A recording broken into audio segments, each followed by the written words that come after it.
नमस्कार साथियों, राकेश सर की हिंदी पाठशाला में आप सभी का स्वागत है। साथियों, आज हम पढ़ रहे हैं शिक्षा निदेशालय द्वारा भेजी जाने वाली वर्कशीट नंबर 89। विषय हमारा हिंदी, और हिंदी में भी हम पद्य भाग को पढ़ रहे हैं। हिंदी में हमारे दो भाग हैं, गद्य भाग और पद्य भाग। इनसे संबंधित हमारे कुछ प्रश्न पूछे जाते हैं जिसमें को हम पद्यांश और काव्यांश या गद्यांश, पद्यांश या काव्यांश, गद्यांश या कहानियांश भी कह सकते हैं, कहानी का अंश भी लिख सकते हैं।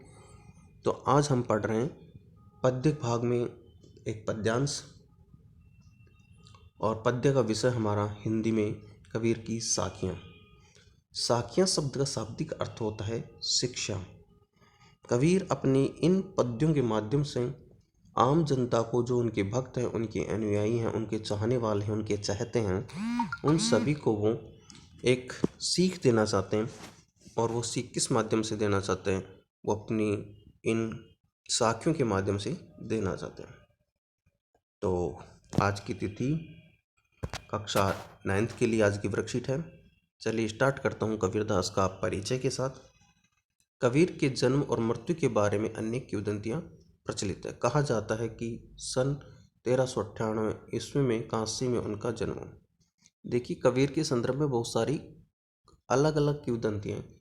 कुछ लोग मानते हैं कि वो मुस्लिम परिवार में जन्म हुए, लेकिन उनको हिंदू ने किसी ने पाला। कुछ कह रहे हैं कि उसकी माता, विदुर माता के गर्भ से उनका जन्म हुआ, इसलिए माँ ने उनको पाला नहीं और उन्होंने किसी एक तालाब में उनको फेंक दिया, और किसी एक दूसरे व्यक्ति ने आकर के एक दंपत्ति ने आकर के उनको पाला। तो अनेकों प्रकार की उनकी किंवदंतियाँ प्रचलित हैं। उन किंवदंतियों के बीच उनका जन्म हुआ 1398 काशी में, और सन 1518 के आसपास मगहर में उनका देहांत हुआ। मगर ये काशी के पास ही है। और दूसरी जगह इसके बारे में एक कहानी प्रचलित है कि जब कबीरदास जी की मृत्यु का समय आया, तो कबीरदास जी, ऐसा कहा जाता है कि काशी में मरने वाले को मोक्ष मिलता है, अन्यत्र मरने वाले को मोक्ष नहीं मिलता। इस चीज़ को सिद्ध करने के लिए वो काशी से थोड़ी सी दूर जाकर के एक नदी के किनारे, मगहर नाम का स्थान है, वहाँ पर उन्होंने अपने प्राणों को त्याग दिया। और वहाँ पर उनकी मृत शैया पर बहुत सारे हिंदू और मुसलमान आपस में झगड़ने लगे। तो बताते हैं कि उस समय उनकी जैसे चद्दर हटाई गई, जो देह के ऊपर, मृत देह पर एक चद्दर होती है, कपड़ा होता है, वो कपड़ा हटाया गया, तो उसके नीचे मात्र फूल थे। कुछ लोगों ने, हिंदुओं ने फूल को लेकर के गंगा जी में बहा दिया, और मुस्लिम समुदाय के लोगों ने उनको एक कब्र में दफना दिया गया। इस प्रकार से दोनों रीति रिवाजों से उनका दाह संस्कार हुआ।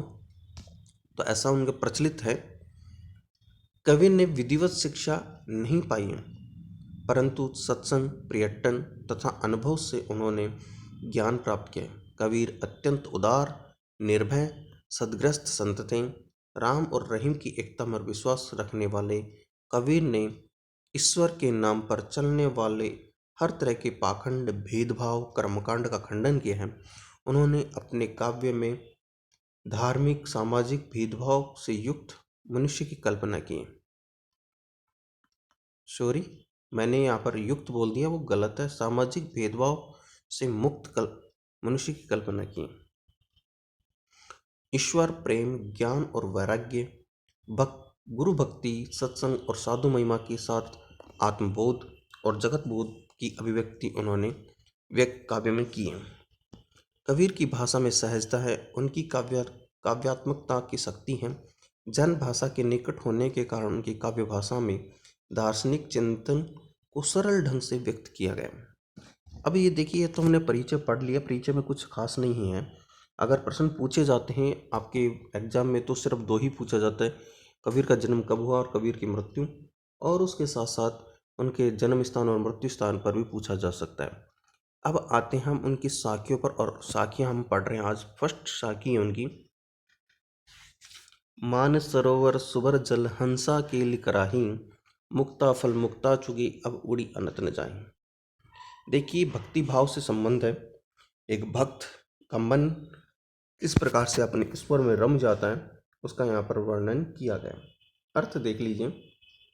कबीरदास जी ने अपने इस दोहे में यह बताया कि भक्ति का मार्ग केवल प्रभु भक्ति में ही मिल सकता है। उसी में हमें परम आनंद की प्राप्ति होती है। इसी कारण उन्होंने उपयुक्त दोहे में हंसों का उदाहरण प्रस्तुत किया, जो मानसरोवर के जल में क्रीड़ा करते हैं, मोती चुगते हैं और उनके इस क्रीड़ा में इतना आनंद आ रहा है कि वे उसे छोड़ करके कहीं नहीं जाना चाहते हैं। ठीक उसी प्रकार मनुष्य भी खुद को ईश्वर की भक्ति में लीन कर लेगा, परम मोक्ष का आनंद प्राप्त कर लेगा और फिर उसका ध्यान कहीं और नहीं भटकेगा।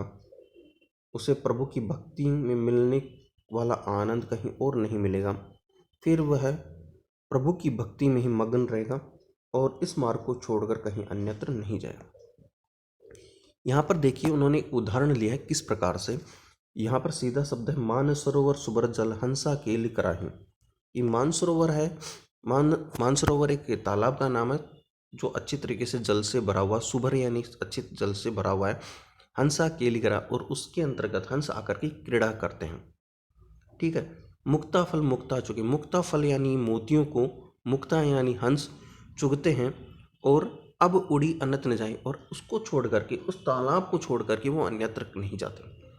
अब इसका जो कबीरदास जी अर्थ बता रहे हैं वो कह रहे हैं कि मन रूपी सरोवर में एक आत्मा है और आत्मा उस मन रूपी भक्ति के भाव में, जो अच्छी तरीके से अच्छे जल से भरी हुई है, अच्छी भावों से भरी हुई है, भावों में भरी हुई उस मानसरोवर रूपी मन रूपी सरोवर में हंस नाम का जो आत्मा है वो वहाँ पर निवास करती है और वो वहाँ पर भक्ति के जितने भी गुण हैं उनको चुनती है। जैसे एक हंस मोतियों को चुनता है वैसे ही वो भक्ति के गुणों को चुनती है और वो भक्ति में इतनी लीन हो जाती है, इतनी लीन हो जाती है कि उड़ करके या उस आत्मा को छोड़ करके वो कहीं नहीं जाती।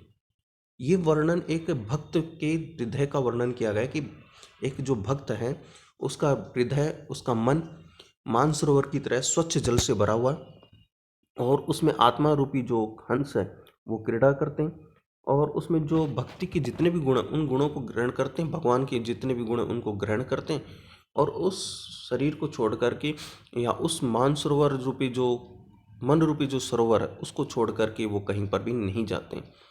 यहाँ पर मानसरोवर का मतलब मन रूपी सरोवर है और हंस का मतलब आत्मा है, जो मन में जितने भी भक्ति के भाव आते हैं उनमें इतनी घुल मिल जाती है कि वो छोड़ करके कहीं पर भी नहीं जाना चाहती। यही इन शब्दों के अर्थ हैं। यहाँ पर लिखा है, पहला प्रश्न पूछा गया है कि मानसरोवर से कवि का क्या आश्रय है। तो मैं लिख सकता हूँ यहाँ पर मन रूपी सरोवर, मैंने लिख दिया है मन रूपी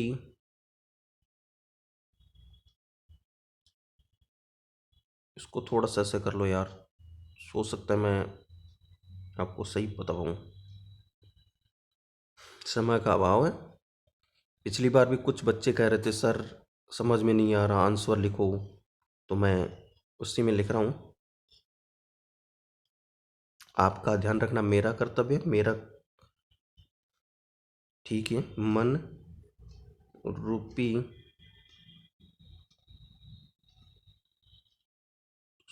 सरोवर,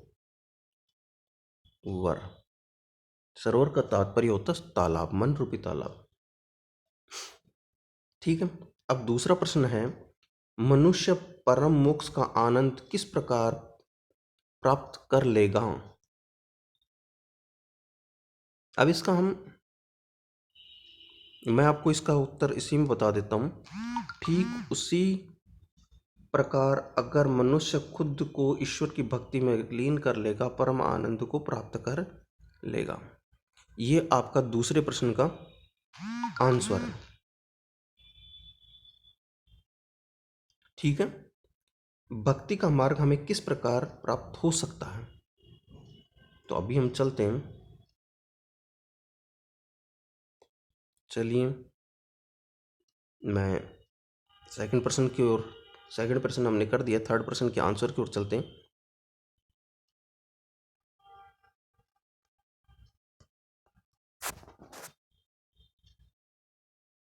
चलिए मैं आपको तीसरे प्रश्न का उत्तर भी बता देता हूँ।